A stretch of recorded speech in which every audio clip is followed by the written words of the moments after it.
Estamos de volta com o nosso Sport Center. Final de clássico no Campeonato Carioca. Deu Flamengo para cima do Vasco. 2-0. A gente confere os gols dessa partida, também os principais momentos, Paulo Calçado, de um primeiro tempo dominado pelo Flamengo. Um Vasco muito abaixo, principalmente na primeira etapa. No segundo tempo até faz ali 20, 25 minutos diferentes, né? Um pouco melhor, tentando alguma coisa dentro do jogo. Mas é fato que o Flamengo, dentro de toda a partida, superior e sai com o resultado. Glaucia, não dá para comparar, não tem nenhum ponto para você estabelecer uma comparação entre Flamengo e Vasco, porque os momentos são totalmente diferentes, né? O Flamengo tem elenco, tem um grupo muito forte e tem uma proposta de jogo que o grupo já percebeu que mudou. Então é o seguinte, mudou por vários sentidos, tá? Não é que mudou com o Felipe Luiz, que o Tite não conseguia, porque é um outro Flamengo, é uma outra administração, a administração do vestiário, que é do treinador, é do diretor Boto, é do presidente, e os jogadores já perceberam que este Flamengo vai jogar da forma que o Felipe Luiz deseja, que é pressionando o tempo todo. Então, quem tiver condições físicas para pressionar, os jogadores vão atuar. Se não tiver, espera um pouquinho, descansa, outro vem e joga. Então isso está muito claro no Flamengo. E o primeiro tempo foi um festival, né? Foi uma vantagem muito grande, porque é uma equipe que tem qualidade técnica e pressiona, retoma a bola o tempo todo. E retomando a bola o tempo todo, mora na área do adversário, né? O placar, em função do primeiro tempo, foi até pequeno. Pois é. Né? Se o placar ele não expressa o que foi a primeira etapa. Aí o pênalti, que sofreu mesmo o Plata. O Plata teve uma boa atuação. Bruno Henrique quem bateu. Bruno Henrique bate. Então, se o Felipe Luiz tem uma possibilidade, o Plata já mais adaptado. Pena que o Juninho se machucou, acabou de chegar. Mas ele ainda tem o Cebolinha. Ele tem o Bruno Henrique, joga numa outra função que é super importante pelo centro. É um jogador decisivo.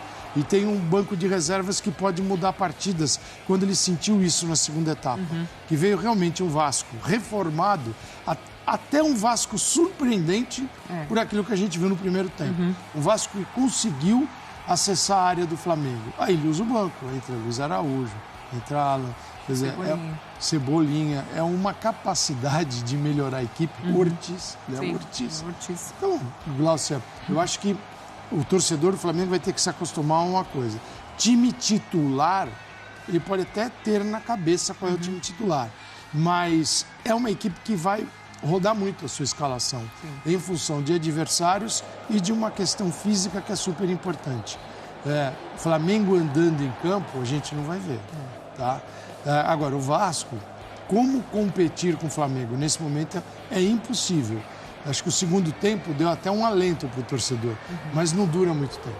O Carille faz uns ajustes ali na segunda etapa, propõe ali uma linha de 3, o pessoal um pouco mais agudo pelas beiradas, mas, como você falou, não aguenta muito tempo e também não tem essa profundidade de elenco que o Flamengo tem, né? Então, assim, o Carille não tem opções para mexer. Essa bola do Verratti aí na trave já na segunda etapa, o Verratti não recebia nada no primeiro tempo, né? Então, até mesmo em questão de ideias de jogo, né, Calçade? A gente vê ainda como o time tá bem carente.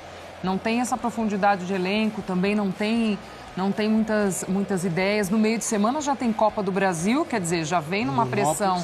O Rondonópolis é aquele jogo que não tem mais empate, né? O empate seria do visitante, né? Não existe mais isso na Copa do Brasil. E dava vantagem para o grande, geralmente. Geralmente o visitante é uma equipe... Nesse caso, o Vasco, que visita o Rondonópolis, né? Então tem que ganhar o jogo. Tem que ganhar o jogo. No meio de semana, já a Copa do Brasil, que é algo importantíssimo para a sequência da temporada.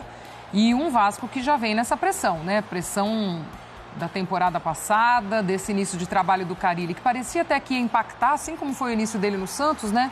Imprimiu ali três vitórias na sequência, quando ele passa a usar o time principal no Campeonato Carioca, parecia que seria semelhante, mas não. Aí depois o Vasco passa a oscilar e cai muito também de rendimento. Michael se contundiu, né? Numa arrancada dentro da área, ele levou a mão à coxa e deixou o campo muito triste, chorando, e entra o Cebolinha que está no banco. Não fazia um gol há 8 meses, né? Então, toda essa comemoração. E foi um golaço. Então, veja a capacidade, né, de utilizar jogadores. Entra ainda um Cebolinha. Então, se você pegar o banco do Flamengo hoje, claro, não vou falar de nem Léo Ortiz, tá?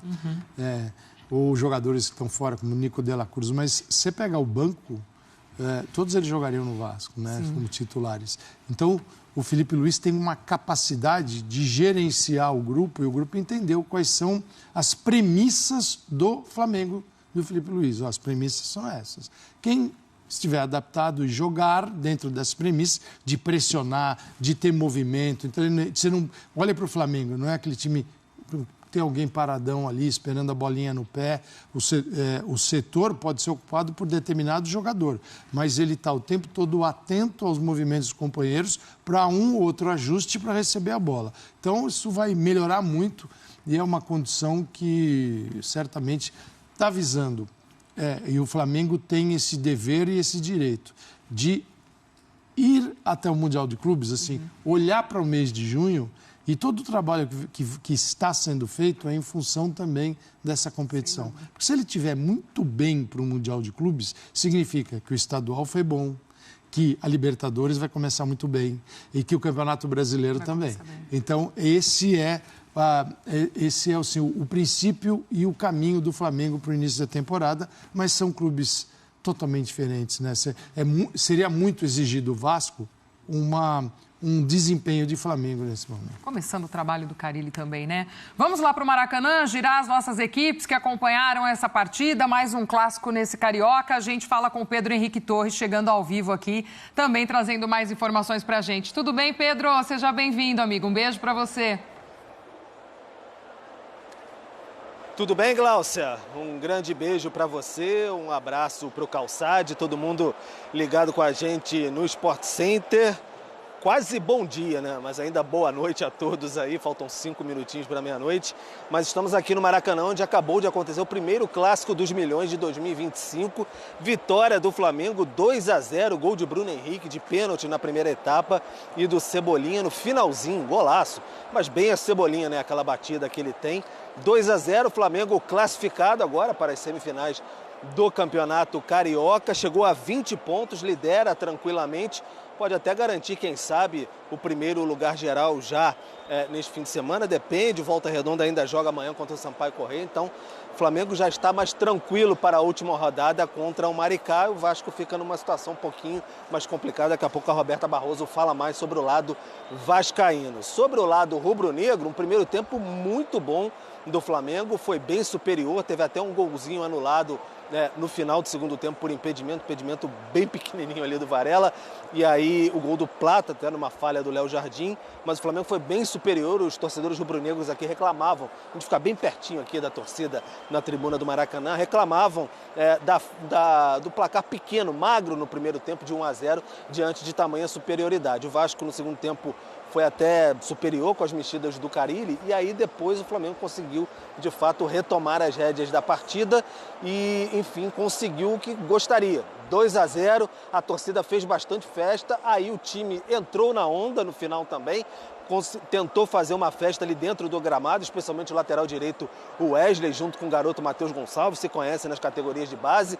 Fizeram algumas firulas ali já no final da partida, um toque de letra do Wesley irritou bastante os jogadores vascaínos, aí partiram para cima, quase tivemos um sururu, como eu tenho chamado, igual no último Flamengo e Botafogo, mas foi contornado, não chegou àquele nível de agressões, nada disso, ainda bem, e aí extrapolou um pouco para a torcida, no setor sul ali do Maracanã, alguns torcedores bem revoltados com a derrota, com talvez ali a movimentação dos rubro-negros em campo, tentaram invadir e foram contidos pela segurança, pela polícia, enfim, aqui no Maracanã, mas saíram agora. Vamos ver como é que vai ficar o entorno diante disso. Então é isso, o Michael saiu com uma lesão, muito provavelmente uma lesão, puxou ali no arranque no segundo tempo e aí deu lugar ao Everton Cebolinha. Isso que preocupa mais. O Calçade falava bastante aí de como o Felipe Luiz exige fisicamente dos jogadores, a pressão.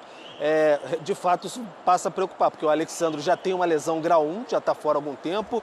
A questão do Juninho, que foi um edema muscular, não foi uma lesão, ficou fora também. O Ayrton Lucas foi um trauma, então não chega a ser questão muscular, mas de fato esses problemas musculares, ano passado, assim que chegou o Flamengo, no Michael sofreu uma lesão grau 2, também nesse estilo. Foi lá na Bahia, Copa do Brasil contra o Bahia, e ficou mais de 2 meses fora. Então preocupa, claro, o Michael. A gente vai correr ali na zona mista, tentar saber de fato o que aconteceu, como é que o Flamengo está após essa partida, se o Wesley vai falar, por exemplo. Então vamos buscar ali, lá embaixo, a gente tem que descer umas escadas aqui para saber tudo sobre a zona mista do Maracanã. Como eu disse, o Flamengo agora volta a jogar daqui a uma semana contra o Maricá, então fica mais tranquilo, uma semana cheia para trabalhar para o técnico Felipe Luiz. Glaucia. Boa, Pedro, obrigada, gostei do sururu, viu? Boa sequência de trabalho aí para você, que hoje só amanhã pra gente. A gente segue acompanhando aí no Maracanã também a cobertura. Vamos dar uma olhadinha nos números dessa partida, desse clássico entre Flamengo e Vasco? Na tela aí pra gente, Calçade, em finalizações 14-8, no alvo 4-1, escanteios 4-1, faltas cometidas 12-10. Os números também mostram a superioridade do Flamengo. E até pouco, né, de acerto em função de toda a facilidade que o Flamengo teve e construiu, trabalhou por isso no primeiro tempo. E o futebol, a gente comentava até antes do jogo, assim, de chegar aqui no nosso Sport Center, estava 1-0, houve um gol que foi invalidado por impedimento. E era um momento, assim, de um volume incrível do Flamengo. Sim. O empate do Vasco, aquela bola atravessando o Derrete, você sai do jogo com aquele 1-1, poderia dar uma falsa impressão. Primeiro que o Flamengo perdeu oportunidades, claro, se tivesse empatado. E o Vasco, com um gol, sairia numa igualdade que não é a igualdade do momento do jogo. Então, o 2-0 mostrou um pouquinho das diferenças que essas equipes têm. Roberta Barroso, também direto do Maracanã, chegando aqui conosco para trazer o lado do Vasco também neste pós-clássico. Tudo bem, Beta? Seja bem-vinda. Beijo para você. Tudo bem, Glaucia? Beijo para você, Calçade, amigos do Sport Center, fã de esporte. Pois é, o Vasco praticamente só entrou em campo no segundo tempo e os vascaínos se perguntam por que o time não jogou assim desde o início, porque na segunda etapa, nos primeiros 25 minutos, o Vasco teve oportunidades, muitas finalizações, mas não conseguiu balançar as redes, teve até ali uma chance com o Verratti, que a bola bateu na trave. Só que foi um primeiro tempo com muitas dificuldades, praticamente ataque contra defesa, o Vasco não conseguia construir nenhuma jogada, o time que precisa ainda, né, de jogadores de velocidade, e com isso o Carille vem inclusive usando o jovem Zuccarello. Ele inclusive nessa partida ali no primeiro tempo acabou cometendo pênalti no Plata, até baixou a cabeça, saiu, não reclamou naquele momento. Na segunda etapa até o Carille mudou o jovem de posição, fez um deslocamento ali dentro de campo, mas o Vasco não conseguiu um bom resultado aqui no Maracanã. O Pedro Henrique Torres já trouxe que teve aquele princípio de confusão, aquelas discussões dentro de campo. Que bom que a confusão não se alongou, como no clássico do meio da semana entre Flamengo e Botafogo, mas aí o Wesley se desentendeu com o Payet, com os jogadores do Vasco. O Payet acabou fazendo falta no atleta do Flamengo. E aí naquele momento também os torcedores vascaínos, já bem revoltados com o resultado, indignados, tentaram invadir, mas a torcida acabou controlada pela polícia presente aqui no Maracanã. O Vasco está em quarto lugar na tabela de classificação com 14 pontos, mas pode deixar o G4 ainda nessa rodada. E o próximo jogo é um clássico contra o Botafogo em São Januário no próximo final de semana. E na terça-feira tem um jogo decisivo também, só que aí pela Copa do Brasil, primeira fase da competição, o Vasco enfrenta o União Rondonópolis, e aí mais uma partida importante para o Vasco, porque precisa da vitória para avançar. Em caso de empate, a decisão, então, essa busca da vaga será nos pênaltis. Então, situação complicada do time, torcida vaiou a equipe, principalmente depois do primeiro tempo. Na segunda etapa teve até aquela reação, mas o Vasco, com as substituições também, não chegou perto das substituições do Flamengo e sai daqui com essa derrota do Maracanã e nessa semana importante e decisiva. Gláucia. Boa, Beta, obrigada. Boa sequência de trabalho aí para você também. A gente segue acompanhando com a nossa turma lá no Maracanã para trazer as coletivas, o pós-jogo também, ouvir os personagens deste Flamengo e Vasco. Situação complicada essa do Vasco. Já pontuávamos, né? Meio de semana tem Copa do Brasil, no final de semana outro clássico e dá-lhe pressão para cima desse trabalho do Carille. Para a gente arrematar, enquanto aguardamos lá também mais repercute direto do Maracanã, a gente tem o lance aí da lesão do Michael, que o Pedro Torre trouxe para a gente, né, Calçade? Como também vai tendo que administrar essa questão, o Felipe Luiz. Início de temporada, com esse futebol tão intenso que ele gosta, né? E jogar com mais intensidade, ainda mais caras como o Michael, né? Isso acaba pesando mais também. É um jogador que vive, é um jogador de velocidade, né? A gente viu mesmo na jogada uma bola longa, uma diagonal, uma bola maravilhosa para o atacante. E no momento de aceleração, ele leva a mão à coxa. Quer dizer, o grau dessa contusão nós vamos saber ao longo da semana. Não dá, nem o departamento médico consegue ser preciso sem um exame mais apurado. Mas por quanto tempo perder um jogador como... Porque ele é muito importante. Aí você vai somando contusões da equipe. A gente não pode esquecer que o Flamengo já tem um grande problema para resolver, que é a ausência do Pedro por muito tempo. Sim. Né? E o Pedro é um jogador que não existe ninguém que jogue um futebol parecido ao dele dentro do Flamengo. Então, assim, muda completamente a equipe. O que será o Flamengo do Felipe Luiz quando tiver o Pedro? Vai ser diferente. O Bruno Henrique, adaptado ali, eu acho que ele vai bem, mas não é o Pedro. Então, agora é o Michael. Já foi o Cebolinha. Então, é preciso tomar um pouquinho de cuidado nesse início. Aí depende, para saber exatamente o que está acontecendo, qual foi a orientação do início de temporada, o tipo de preparação, se é uma coincidência, casual, ou se é em função de um caminho adotado, né? Porque tem jogadores com contusão muscular, e isso é muito perigoso, porque às vezes o jogador pode ficar 2, 3 meses fora, dependendo do grau da lesão. Mas nada como um bom banco de reservas. No momento que o Carille vai usar o banco, o time pode cair de rendimento, naturalmente cai. Sim. É difícil melhorar. Porque você não vai encontrar no banco do Vasco uma competição com os titulares e falar assim, isso aqui está pedindo passagem, né? Vai ser o novo titular. No Flamengo, você chega a ter 3 caras para a mesma posição. Né? E tem 3 laterais, né? Os esquerdos estão todos contundidos. Joga o Varela na lateral esquerda. E o Carille também sofre um pouquinho com isso, o povo ainda muito abaixo também fisicamente.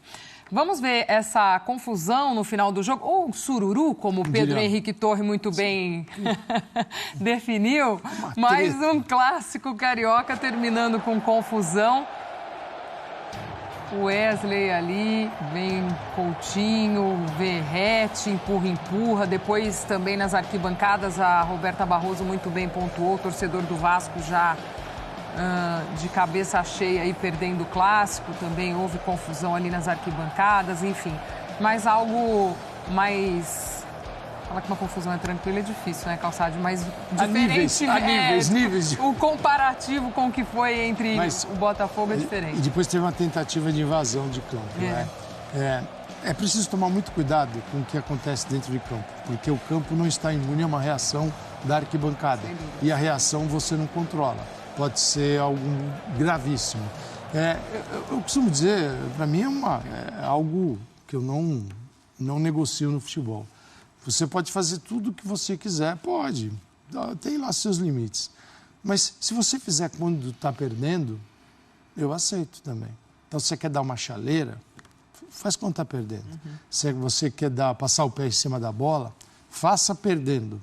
Você quer dar uma lambreta, dê perdendo. Se todo esse arsenal seu só é utilizado quando você está ganhando o adversário e é para humilhá-lo, aí acontece. Porque é da natureza do futebol brasileiro que não basta superar o adversário, você tem que humilhá-lo. Né? A humilhação ela é necessária. Futebol brasileiro, e tanto que alguns jogadores